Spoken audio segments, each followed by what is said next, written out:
Sir VVT का postulates. Postulates of valence bond theory. Valence bond theory, valence bond theory का postulates की बात कर रहे थे। मेन पोस्टुलेट्स दिखा रहे थे आपको।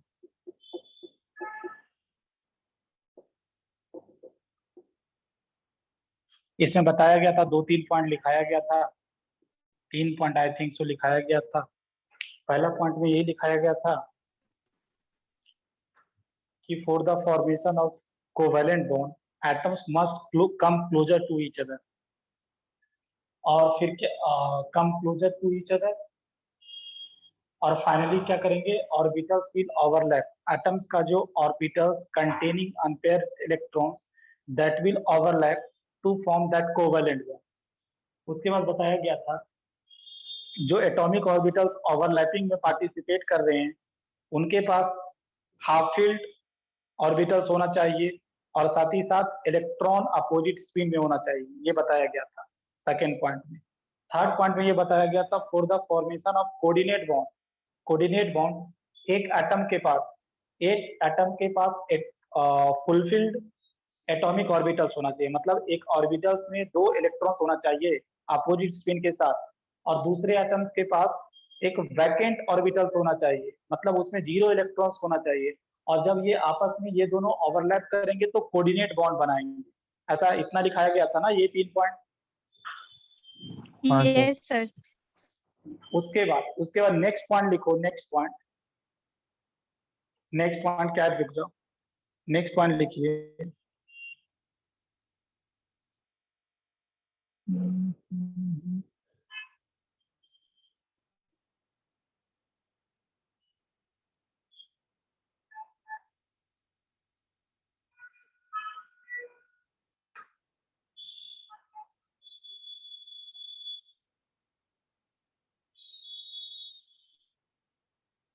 लिखिए as a result of overlapping, लिखिए as a result of overlapping, as a result of overlapping, as a result of overlapping, comma localized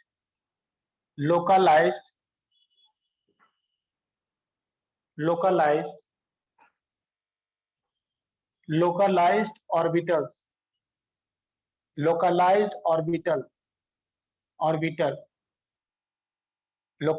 orbitals is formed localized orbital is formed between the nucleus of both the atoms. Localized orbital is formed between the nucleus of both the atoms, where the probability of finding the electron is maximum, where the probability of finding the electron is maximum. Sir फिर से बोलिए एक बार। As a result of क्या बोला था, as a result of bond formation ना, overlapping sir. as a result of overlapping, localized orbital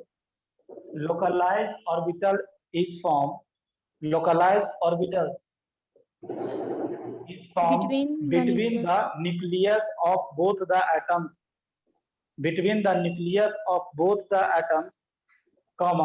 where the probability of finding the electron is maximum. ऐसा बोला गया ना। देखो जब एक मान लो कि ए है, ए के पास मान लो कि एक ऑर्बिटल्स है, हाफ फील्ड ऑर्बिटल्स है, बी के पास भी हाफ फील्ड ऑर्बिटल्स है, ऐसा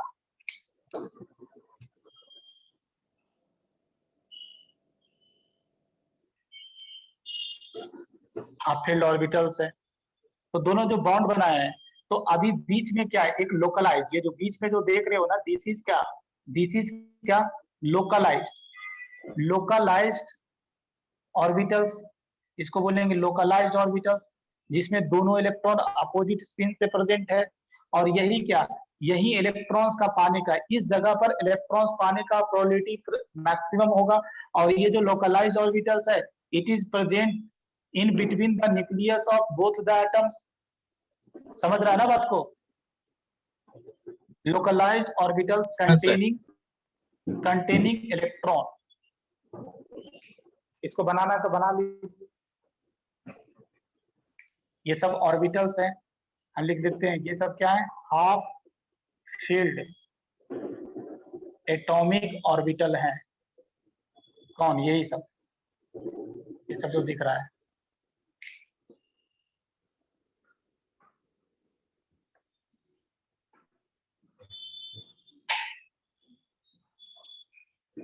उसके बाद अगला पॉइंट लिखिए, चौथा पॉइंट लिखो ये बनाने के बाद।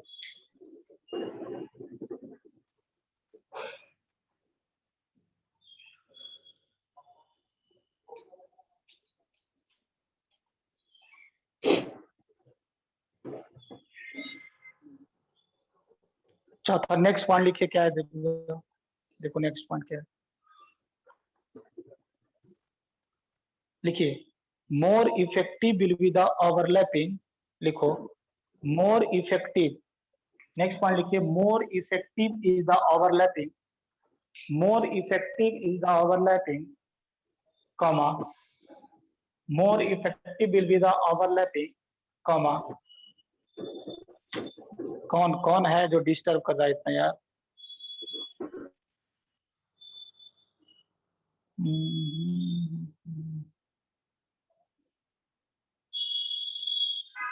More effective is the overlapping, comma, smaller will be the bond length, smaller will be the bond length, smaller will be the bond length, and higher will be the bond energy, and higher will be the bond energy,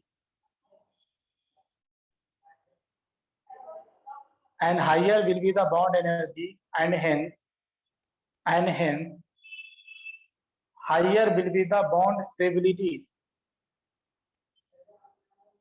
and higher will be the bond stability। जितना effective, लिखने के बाद सुनो यहाँ पर, जितना effective overlapping होगा इन दोनों एटम के बीच, जितना इफेक्टिव ओवरलैपिंग होगा उतना ही बॉन्ड लेंथ उतना ही छोटा होगा, बॉन्ड लेंथ उतना ही छोटा होगा। अगर बॉन्ड लेंथ छोटा होगा तो बॉन्ड स्ट्रेंथ बढ़ेगा, बॉन्ड स्ट्रेंथ बढ़ेगा, और फाइनली आपका क्या होगा, ये जो बॉन्ड बनेगा दोनों के बीच ये स्ट्रॉन्गर होगा। तो अभी से ध्यान रखना है एक चीज, क्या कि बॉन्ड एनर्जी या बॉन्ड स्टेबिलिटी एक ही बात है। Bond stability is inversely proportional to bond length, inversely proportional to bond length, ये भी लिख डालो अभी से, कि जितना ज्यादा बॉन्ड एनर्जी होगा उतना ही कम बॉन्ड लेंथ होगा। बॉन्ड एनर्जी क्या होता है, इस पर्टिकुलर बॉन्ड को तोड़ने में जो एनर्जी लगता है उसी को बॉन्ड एनर्जी बोलते हैं, बॉन्ड एनर्जी। अगला पॉइंट लिख लीजिए, ये जो ओवरलैपिंग होता है ना, दो तरह का होता है, एक को बोलते हैं एक्सियल ओवरलैपिंग और दूसरा को बोलते हैं लेटरल ओवरलैपिंग। तो यही पॉइंट अगला लिखना है। तो अगला पॉइंट क्या है, इसको अगला पॉइंट इज दैट, लिखिए, more effective will be over, ये तो रुक जा, तो हो गया,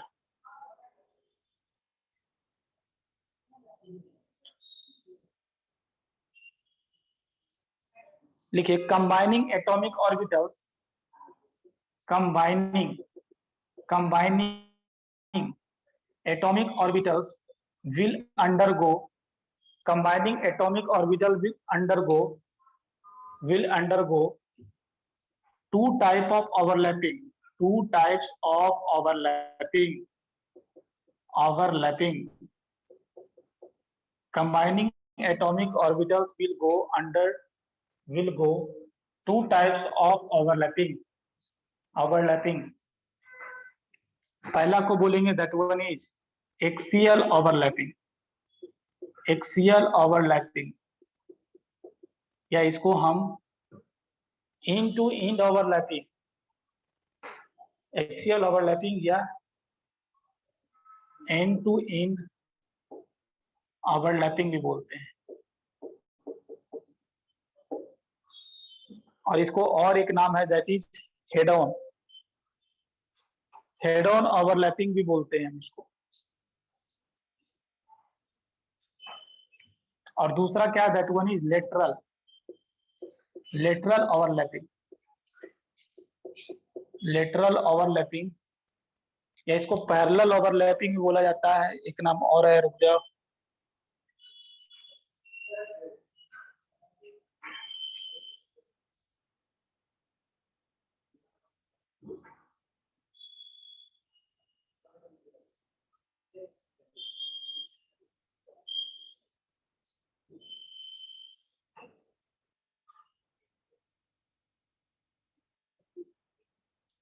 lateral overlapping, sideways overlapping, sideways overlapping, या इसको पैरेलल ओवरलैपिंग भी बोला जाता है, पैरेलल ओवरलैपिंग भी बोला जाता है। इसको axial overlapping, end to end overlapping, head on overlapping, head on overlapping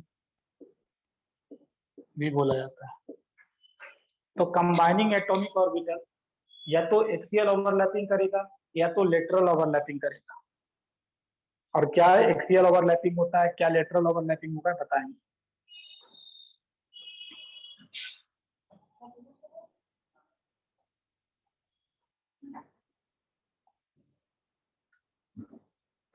लिख लिया इतना? Sir sideways. हाँ सर। सर एक बार रुक जाइए लेटरल, सर, मेरा साइडवेज, कनेक्शन चला गया। पैरेलल। ठीक है सर।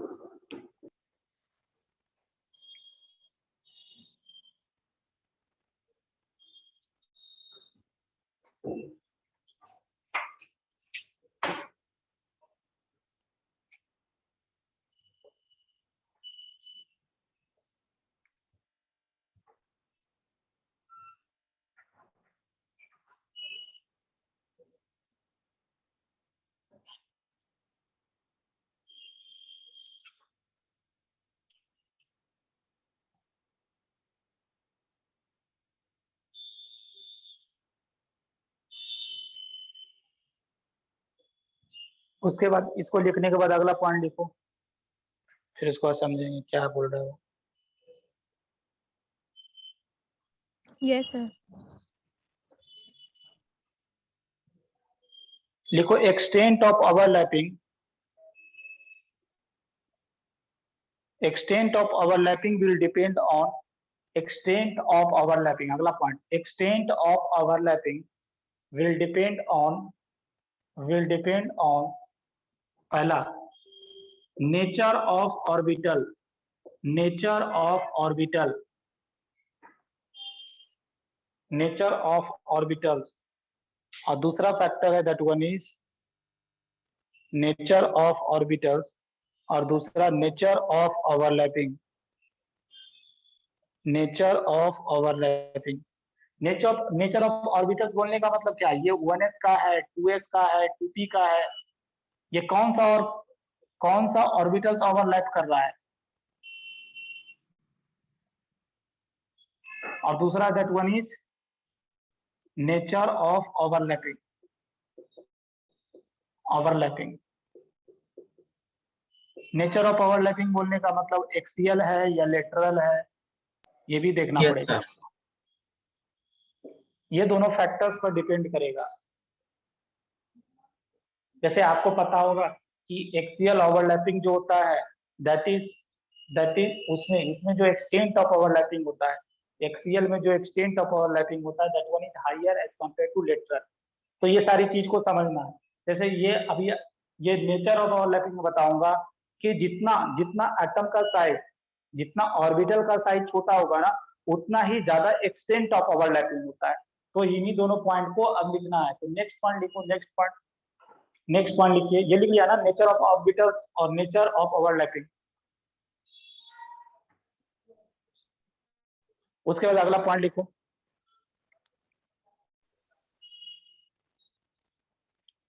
देखिए more closer is the valence shell to the nucleus, more closer is the valence cell to the nucleus, more closer is the valence cell to the nucleus, comma comma more will be the extent of overlapping, more closer is the valence cell to the nucleus, comma more will be the extent of overlapping, and hence stronger will be the bond, and hence stronger will be the bond. देखो जितना atom, लिख लिया ना, जितना atom छोटा होगा, atom जितना छोटा होगा क्या होगा, उसका वैलेंस सेल में, वैलेंस सेल जो होगा उतना न्यूक्लियस के नजदीक होगा। एटम छोटा, एटम छोटा मतलब क्या, उसका वैलेंस सेल न्यूक्लियस के उतना ही नजदीक होगा। तो क्या होगा, अगर किसी से ओवरलैपिंग करेगा तो उसमें एक्सटेंट ऑफ ओवरलैपिंग बढ़ जाएगा। मतलब बोलना चाहते हैं Yes, हम ये sir. क्या, ये जो एक्सटेंट ऑफ ओवरलैपिंग होता है, एक्सटेंट ऑफ ओवरलैपिंग जो होता है that is inversely proportional to size. मतलब एटम का साइज या ऑर्बिटल का साइज जितना छोटा होगा उतना ही ज्यादा एक्सटेंट ऑफ ओवरलैपिंग होगा। मतलब सबसे अच्छा ओवरलैपिंग 1-1 का होगा, फिर 1-2 का, फिर 2-2 का, सो ऑन। क्या बोलना चाहते हैं, मतलब यहाँ पर समझे, जैसे अगर मैं 1s ओवरलैपिंग करा दूं, मतलब एक एटम का 1s जिसका साइज छोटा होगा, दूसरा एटम का 1s, अगर ये दोनों ओवरलैप करेगा तो इसमें एक्सटेंट ऑफ ओवरलैपिंग ज्यादा होगा, या 1s 2s 2s 2s so on.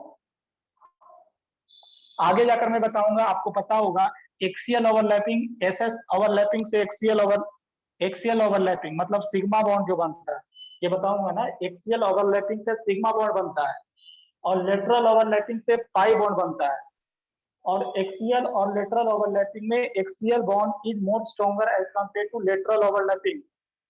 तो एक्सियल ओवरलैपिंग करने का 3 तरीका है, या तो एसएस ओवरलैपिंग कर लो, मतलब एक एटम का एस ऑर्बिटल्स और दूसरे एटम का एस ऑर्बिटल्स ओवरलैप करेगा तो एसएस ओवरलैपिंग होगा, या ऐसा एसपी ओवरलैपिंग भी होता है और पीपी ओवरलैपिंग होता है। इन तीनों से सिग्मा बॉन्ड, मतलब ये सब एक्सियल ओवरलैपिंग है और इससे सिग्मा बॉन्ड बनेगा। और एक ओवरलैपिंग होता है पीपी ओवरलैपिंग, जिससे, जिसको हम लोग लेटरल ओवरलैपिंग भी बोलते हैं। मतलब पीपी ओवरलैपिंग से सिग्मा बॉन्ड भी बनेगा और पीपी ओवरलैपिंग से लेटरल मतलब पाई बॉन्ड भी बनेगा। ये सब आगे बताएंगे। मैं यहाँ पर ये बताना चाहता हूँ कि ये जो जितना जितना ऑर्बिटल का साइज छोटा होगा उतना ही ज्यादा एक्सटेंट ऑफ ओवरलैपिंग होगा। तो जैसे देखो 1s का ओवरलैपिंग, ये भी छोटा साइज का, ये भी छोटा साइज का, तो इसमें एक्सटेंट ऑफ ओवरलैपिंग बढ़ गया। इसमें क्या है 1s, ये 2s हो गया, साइज बड़ा हो गया, तो एक्सटेंट ऑफ ओवरलैपिंग डिक्रीजेस। क्या ये बात समझ में आ रहा है, बताओ, ये वाला एक्सटेंट ऑफ ओवरलैपिंग वाला। हाँ सर. हाँ सर. Extent of overlapping. और जैसे क्वेश्चन ऐसा भी रहता है, देखो जैसे अगर मान लो कि ये 2p है, ये भी 2p है, फिर ये 2p है, 3p है, फिर यहाँ पर 3p कर देता हूँ। एक ऐसा भी क्वेश्चन दे देता हूँ, ये भी एक्सटेंट ऑफ ओवरलैपिंग। एक ऐसा कर देता हूँ, ये 1s है और ये 2p है, फिर ये 1s है और ये 3p है, ये 1s है और ये 4p है। ऐसा भी हो सकता था, S S S P P P. तो चलो, तो इस तरह जितना साइज छोटा, ये ध्यान रखना, जितना साइज छोटा उतना ज्यादा एक्सटेंट ऑफ ओवरलैपिंग, उतना स्ट्रॉन्गर बॉन्ड, सो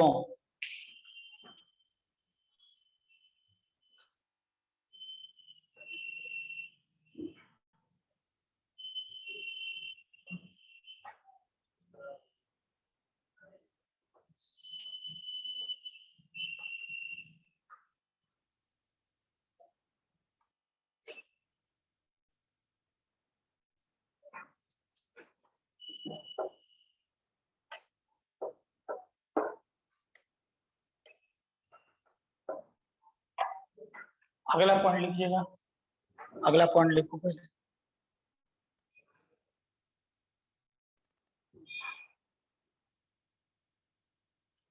लिखो between two subshell of same cell,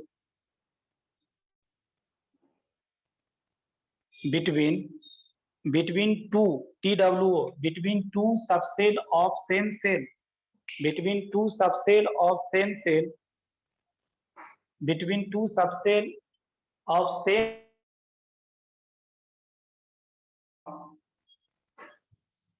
comma more will be the directional nature,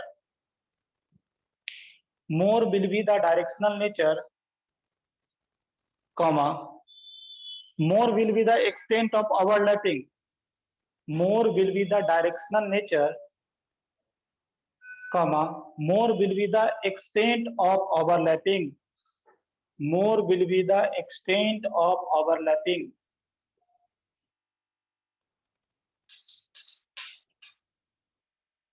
more will be the directional nature, comma more will be the extent of overlapping। जैसे आपको पता होना चाहिए कि S का ना S नॉन डायरेक्शनल नेचर का होता है, ये स्फेरिकल शेप का होता है। PD जो होता है ना, PD मेनली, F की बात ही नहीं करेंगे, वो एक्स्ट्रा कॉम्प्लिकेटेड हो जाता है। ये जो PD होते हैं ना, PD ऑर्बिटल जो होते हैं, ये सब क्या होते हैं, डायरेक्शनल नेचर के होते हैं। डायरेक्ट हाँ, डायरेक्शनल नेचर, जितना ज्यादा डायरेक्शनल नेचर होगा उतना ज्यादा ओवरलैपिंग होगा। जैसे ऐसा सोचो ना कि एक बॉल है, एक बॉल को टेबल पर गिराओ, मतलब बॉल समझो कि एफ सबसे, और एक चाकू को हम टेबल पर गिराएं, तो चाकू क्या करेगा, टेबल को पेनिट्रेट करेगा। जितना ज्यादा पेनिट्रेशन होगा उतना ज्यादा इफेक्टिव ओवरलैपिंग होगा, उतना ज्यादा एक्सटेंट ऑफ ओवरलैपिंग होगा। इसलिए बोला जाता है कि पीडी का ये होता है ना, डायरेक्शनल नेचर के होते हैं, तो इसमें जो एक्सटेंट ऑफ ओवरलैपिंग होगा that will be more as compare to s, क्योंकि एस जो होते हैं नॉन डायरेक्शनल नेचर के होते हैं, स्फेरिकल यही चीज लिखी। हाँ, स्फेरिकल होते हैं, मतलब that is of non directional nature. तो उसी ये जो पॉइंट लिखा गया वो समझ में आ गया ना, कि जितना ज्यादा डायरेक्शनल नेचर होगा उतना ज्यादा एक्सटेंट ऑफ ओवरलैपिंग होगा। अगला पॉइंट लिखो, अगला पॉइंट देखो क्या है।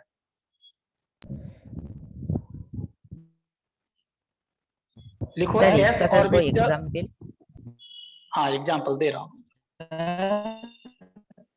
हाँ देखो, अगर सेम सेल की बात करें, same shell n is equal to 2 के, हाँ फिर एस और पीपी में क्या ओवरलैपिंग ज्यादा होगा पीपी का, एस और एस क्या 1s 1 हाँ और 2s और 2p इसमें किसका?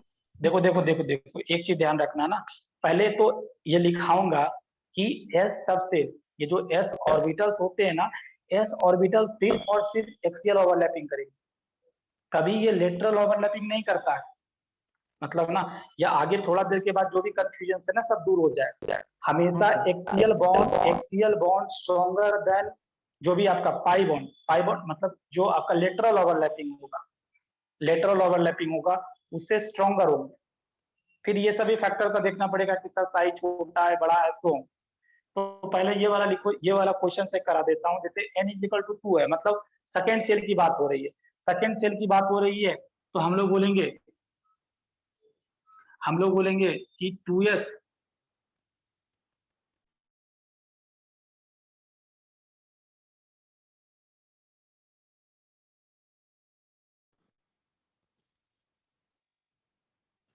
हम लोग ऐसे करेंगे, देखो हाँ 2s और 2p, ये ऐसा है, 2s 2p है, और 2s overlapping, 2s 2p overlapping, और 2p 2p ओवरलैपिंग। बताओ इन तीनों में सबसे स्ट्रॉन्गर बॉन्ड किसमें बनेगा? ये सबसे, ये ध्यान रखिएगा, ये सबसे अभी जो बन रहा है ना, सिग्मा बॉन्ड बन रहा है, आपको पता है 2p सर, आपको पता है ना कि एस वाला भी सिग्मा बॉन्ड बनाते हैं, 2p वाले भी सिग्मा बॉन्ड बनाते हैं, और पीपी ओवरलैपिंग से भी सिग्मा बॉन्ड बनता है। समझा? हाँ सर। तो इसमें ध्यान रखना ये तीनों सिग्मा बॉन्ड बना रहे हैं, तो इन तीनों में इसका पेनिट्रेशन पावर ज्यादा है, पी का पेनिट्रेशन ज्यादा होता है। तो हाँ, अगर क्योंकि पी का डायरेक्शनल penetration नेचर का ज्यादा होता है। हाँ डायरेक्शनल नेचर का होगा, तो this will be the extent of overlapping, extent of Yes, sir. Overlapping. Sir S का क्यों नहीं होगा सर? एस एस तो ज्यादा एक्सटेंट ऑफ ओवरलैपिंग रखता है सर।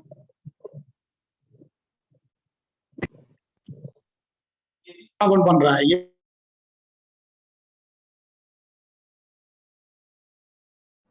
सर आपका वीडियो फ्रीज कर गया है। अभी ठीक है, अभी फ्रीज कर गया। सर वीडियो तो हम्म? ठीक है पर आपका बोर्ड ब्लर हो गया है। अभी सर ठीक है। वॉइस भी।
अगला पॉइंट लिखिएगा।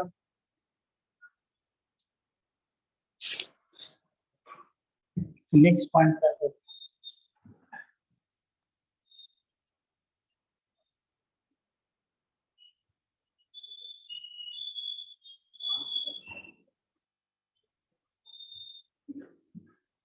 लिख लीजिए। अगला point, s orbitals are non directional in nature। s orbitals are non directional in nature।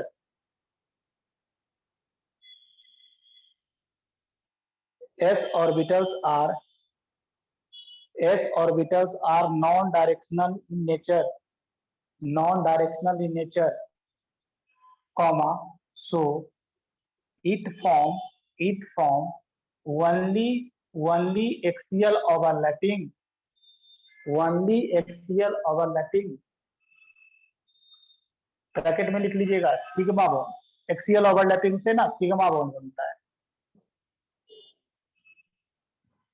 and p and d and p comma d orbitals, p comma d orbitals, p comma d orbitals are directional in nature, directional in nature।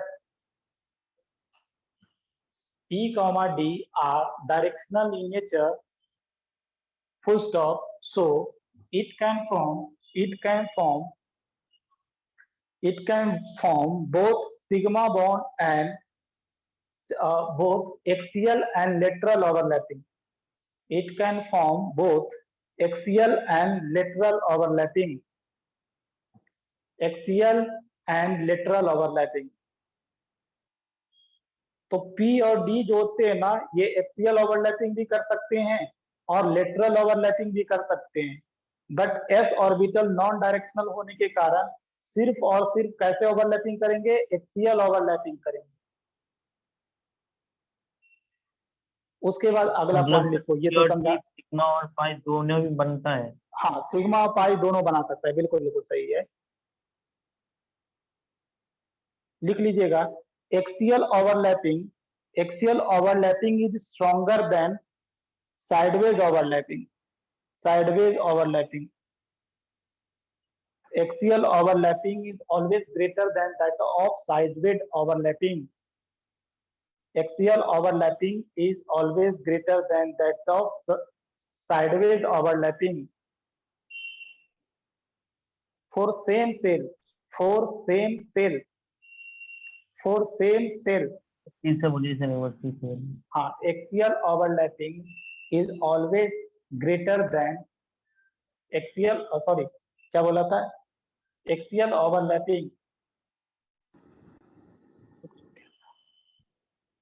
overlapping is always stronger than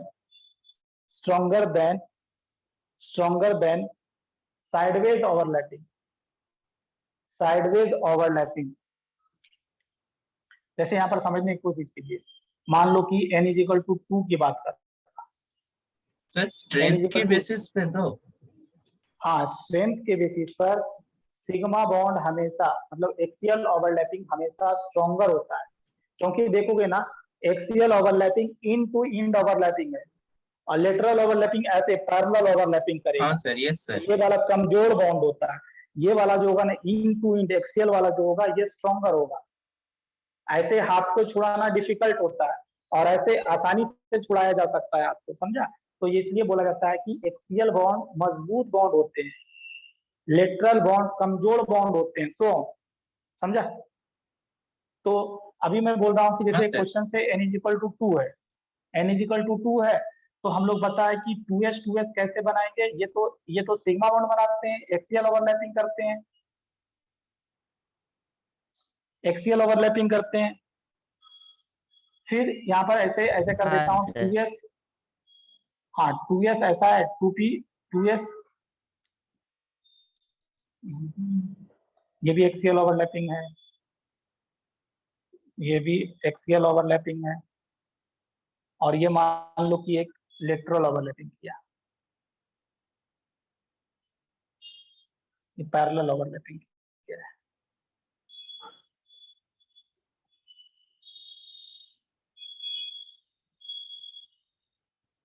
तो अभी extent of overlapping बताऊंगे, extent of overlapping सबसे ज्यादा sigma का टूपी सबसे ज्यादा होगा, sigma. टूपी पाई का सब लोअर, सिग्मा का सबसे ज्यादा सबसे कितना ज्यादा होगा होगा। बताओ? टूपी सिग्मा वाला होगा ना, हाँ सर। क्योंकि इसमें डायरेक्शनल नेचर भी तो है। हाँ, हाँ फिर उसके बाद बताओ, फिर उसके बाद 2s 2s सिग्मा बॉन्ड वाले, फिर उसके बाद 2s और फिर फाइनली आपका 2p पाई वाले जो पाई बॉन्ड वाले। तो हमेशा मतलब ऐसा बोला गया extent of overlapping, axial bond हमेशा स्ट्रॉन्ग होता है पैरेलल वाला से।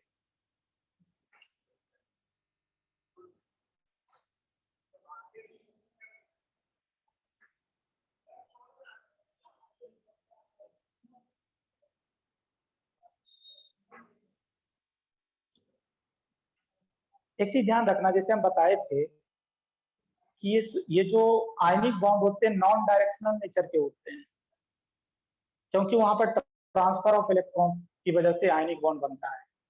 कोवेलेंट बॉन्ड क्या देख रहे हो, कोवेलेंट क्या ओवरलैपिंग की वजह से बन रहा है।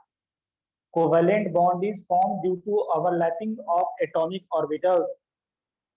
इसलिए हम बोल सकते हैं ना कि ये जो कोवेलेंट बॉन्ड भी होते हैं ये डायरेक्शनल नेचर के होते हैं। Covalent bond is of directional nature.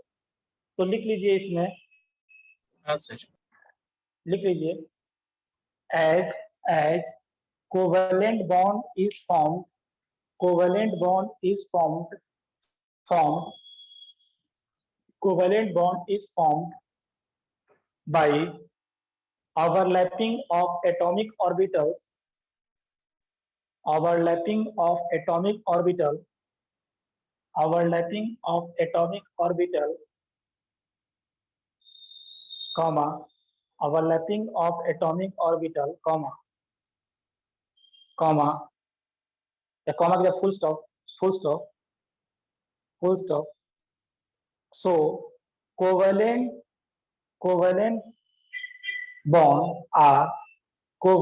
bond are directional. Covalent bond is of directional nature.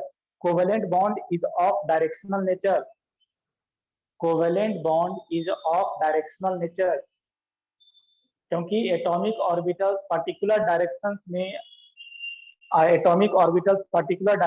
में ओवरलैप करेंगे, तभी आपका कोवेलेंट बॉन्ड बनेगा। इसलिए कोवेलेंट बॉन्ड जो होते हैं they are of directional nature. उसके बाद थोड़ा सा हम लोग ये सब पॉइंट था, these all are the points of valence bond theory. तो वैलेंस बॉन्ड थ्योरी में ये सब पॉइंट बताया गया। तो वैलेंस बॉन्ड थ्योरी के बाद हम लोग अभी ओवरलैपिंग जैसे पढ़े थे ना, 2 तरह का होता है, तो उसमें नेक्स्ट हेडिंग देना है, that is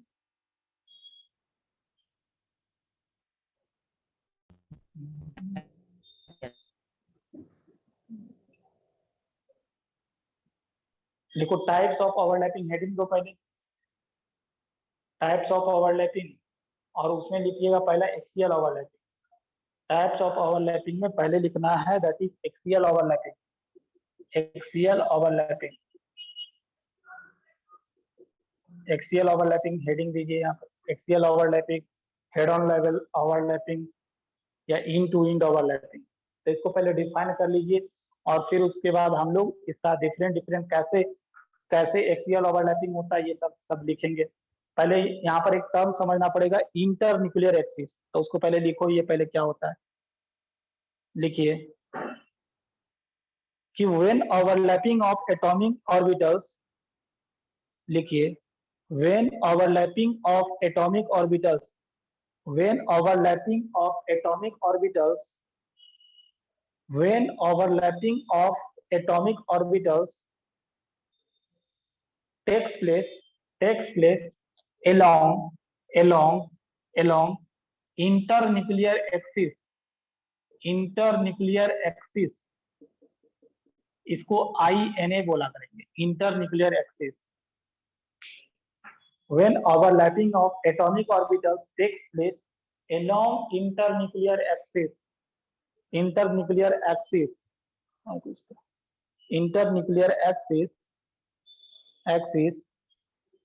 then it is known as axial overlapping.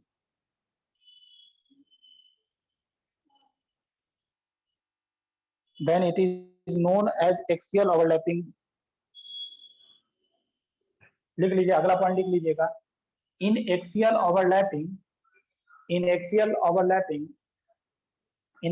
Overlapping comma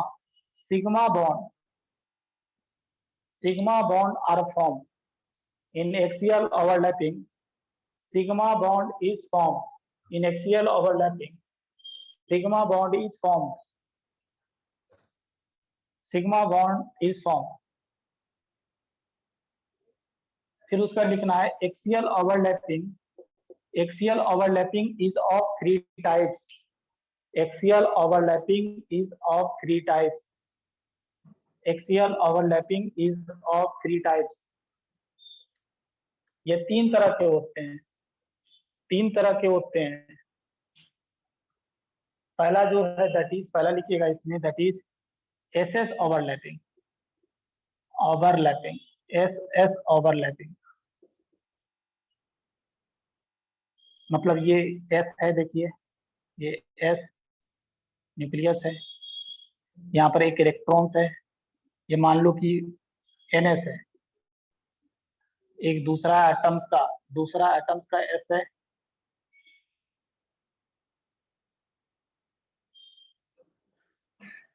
ये जो है ना, दिस वन इज, ये जो बना रहे हैं दिस वन इज क्या, इंटरन्यूक्लियर एक्सिस।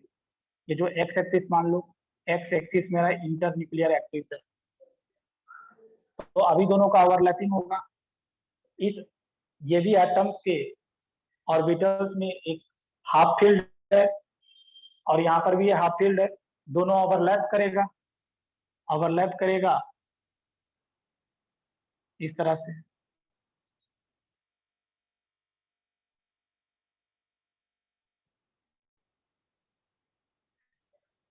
जैसा ये भी NS, ये भी NS, और ओवरलैप करके क्या बनाएगा, sigma bond is form. Sir हाँ बोलो। दो रोटेशन का, दो अलग रोटेशन नहीं हो तो वो तो बॉन्ड नहीं फॉर्म नहीं होगा ना, वो नहीं होगा। हमेशा ये लिखा गया था ना, कॉपी में दिखाया था कि इलेक्ट्रॉन मस्ट बी ऑफ उस बुलेट में बताया गया। हाँ, पोस्टुलेट्स में बताया गया कि electron opposite spin same spin का होगा ना, तो नहीं होगा ना, क्योंकि आपको पता है उन दोनों के बीच बहुत ज्यादा रिपल्सन हो जाएगा, और ऐसे भी मैं आपको पॉलीज रूल, हुंस रूल ये सब बता चुका हूँ। तो हाँ उसके सर। अकॉर्डिंग ये दोनों इलेक्ट्रॉन का अपोजिट स्पिन में होना जरूरी है, नहीं बनेगा बॉन्ड, समझा, अगर सेम स्पिन का हाँ होगा तो। सर।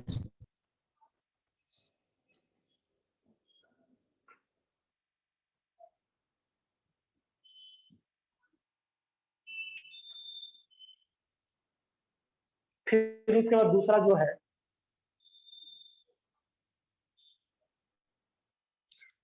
है, that one is sp overlapping. sp overlapping से भी सिग्मा बॉन्ड बनता है, एक्सियल ओवरलैपिंग। तो ये जो अभी डिफाइन कर रहे हैं ना, चलो ये s है,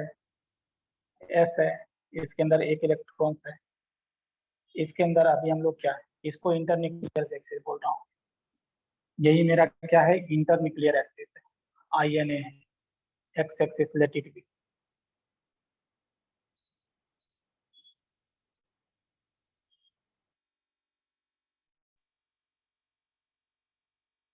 अच्छा ये क्या होगा बताओ, P, जैसे मान लो कि ये 2s है, तो ये क्या होगा बताओ, ये 2px होगा, 2px, 2px, 2py, 2pz, which one?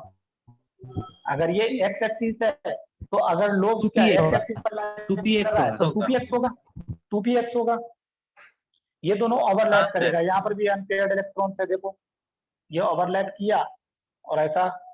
और आपको पता है कि जो s ऑर्बिटल्स होते हैं सिर्फ और सिर्फ कैसे ओवरलैपिंग कर सकते हैं, एक्सियल ओवरलैपिंग कर सकते हैं, क्योंकि उनके पास क्या होता है, क्योंकि वो नॉन डायरेक्शनल नेचर के होते हैं, ऐसा ओवरलैप हो मेडिकल गया। होता है। हाँ स्फेरिकल होता है, नॉन डायरेक्शनल नेचर के होते हैं। सर हाँ सर वो सर पी ऑर्बिटल, वो तो एक्स वाई जेड कुछ भी हो सकता कुछ है। भी हो सकता है, कुछ भी। ये अगर मैं इंटरन्यूक्लियर एक्स एक्सिस लिया हूँ भाई साहब, तो ये तो 2px होगा ना, अगर इंटरन्यूक्लियर वाई एक्सिस लेता तो 2py हो जाता, समझा? हाँ सर। हाँ हाँ सर। अगर ये इंटरन्यूक्लियर एक्सिस क्या ले रहा हूँ उस पर डिपेंड करेगा। हाँ ये 2px भी हो सकता है, 2py भी हो सकता है। अगर 2py होगा तो इंटरन्यूक्लियर एक्सिस मेरा वाई एक्सिस हो जाएगा। हाँ सर। हाँ यहाँ पर जो बॉन्ड बनेगा ये भी सिग्मा बॉन्ड बनेगा, सिग्मा बॉन्ड।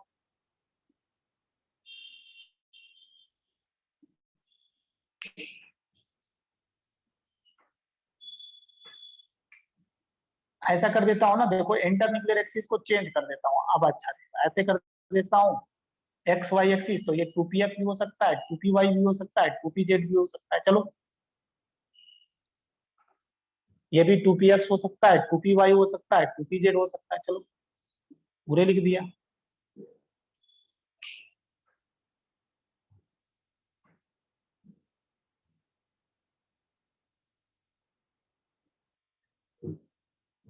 Done sir. उसके बाद पीपी ओवरलैपिंग से भी सिग्मा बॉन्ड बनते हैं।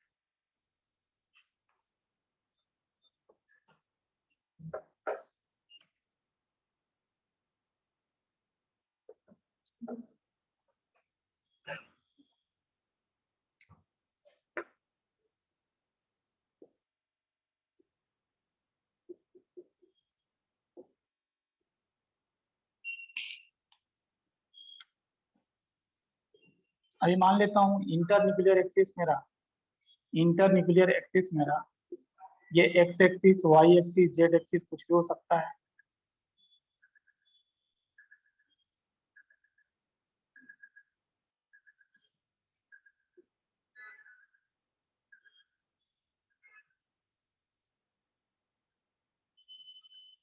ये 2px, 2py, 2pz, 2px, 2py, 2pz overlap किया।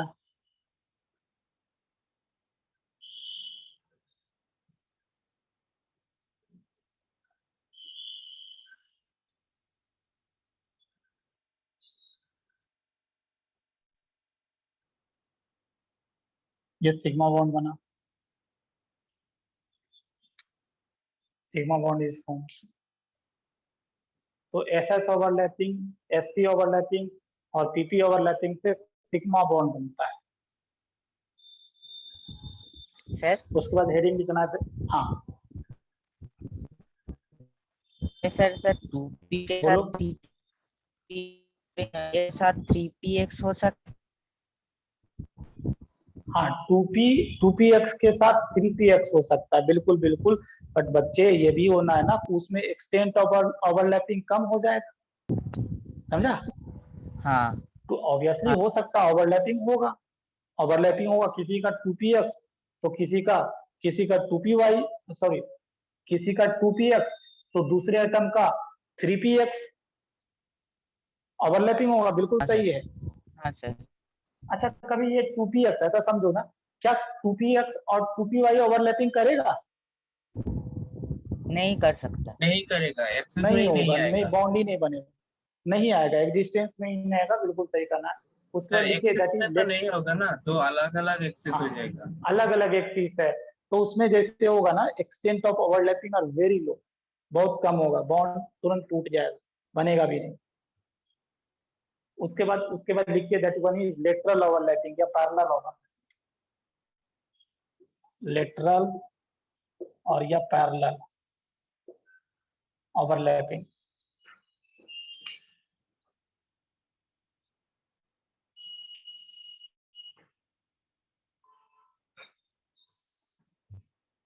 इसमें लिख लीजिए, फिर उसके बाद पीपी ओवरलैपिंग की बात करेंगे। इसमें एक ही केस है,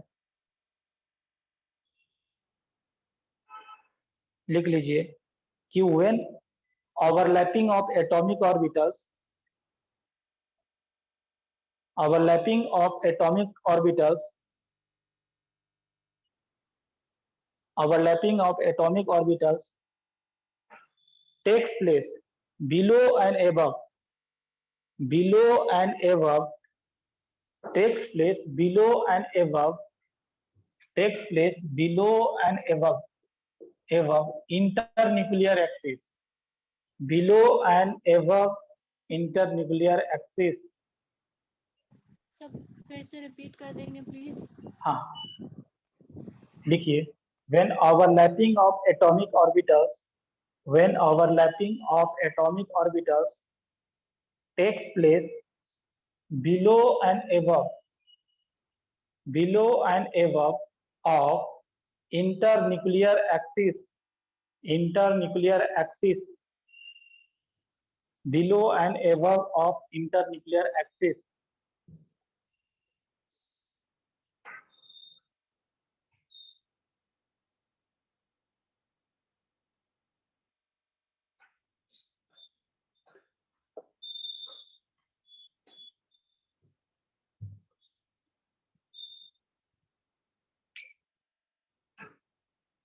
बिलो एंड अबव इंटरन्यूक्लियर, इसमें लिख लीजिए पीपी ओवरलैपिंग, पीपी ओवरलैपिंग। हाँ इसमें एक पॉइंट और लिखना है, फिर पीपी ओवरलैपिंग, कि जब जब पैरेलल ओवरलैपिंग होगा तो पाई बॉन्ड बनता है। तो लिखिए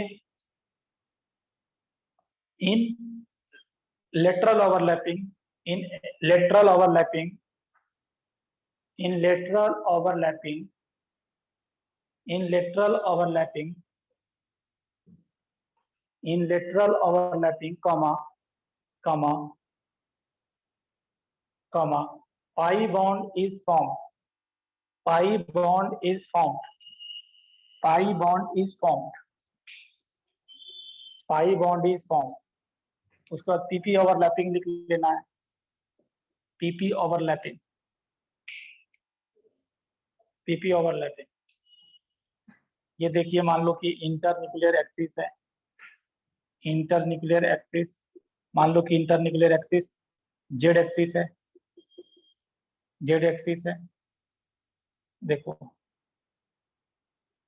ये आपका px हो सकता है, py हो सकता है, ये दोनों हो सकता है। इसके अंदर एक अनपेयर्ड इलेक्ट्रॉन है, ऐसा समझ सकते हैं।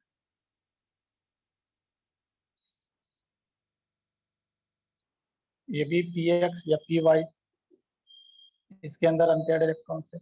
तो क्या करेगा, ये ओवरलैप करता है, ऐसे ओवरलैप करेगा। ओवरलैप करेगा मतलब कैसे करेगा बोलना चाहता हूँ, देखिए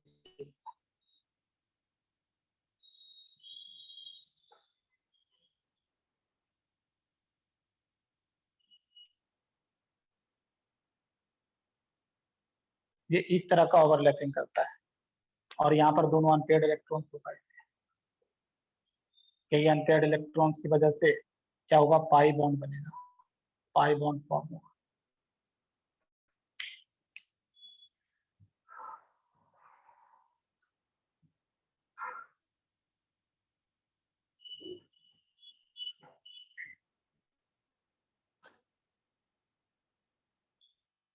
सर नीचे की तरफ ओवरलैपिंग में तो इलेक्ट्रॉन पाए जाते हैं ना सर?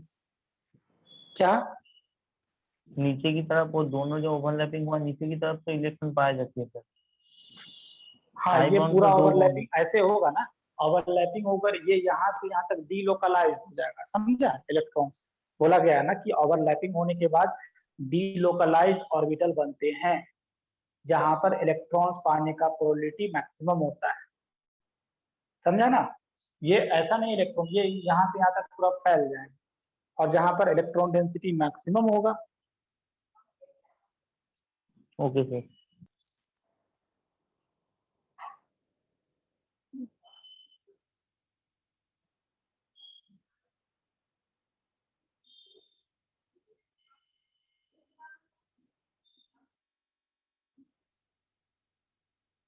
और ये जो दिख रहा है ना, ये वाला इंटरन्यूक्लियर एक्सिस, यही इसका नोडल प्लेन है, नोडल प्लेन, नोडल प्लेन। इसी प्लेन पर इलेक्ट्रॉन पाने का प्रोबेबिलिटी 0 है ना, इसी प्लेन पर, ये इसका नोडल प्लेन है।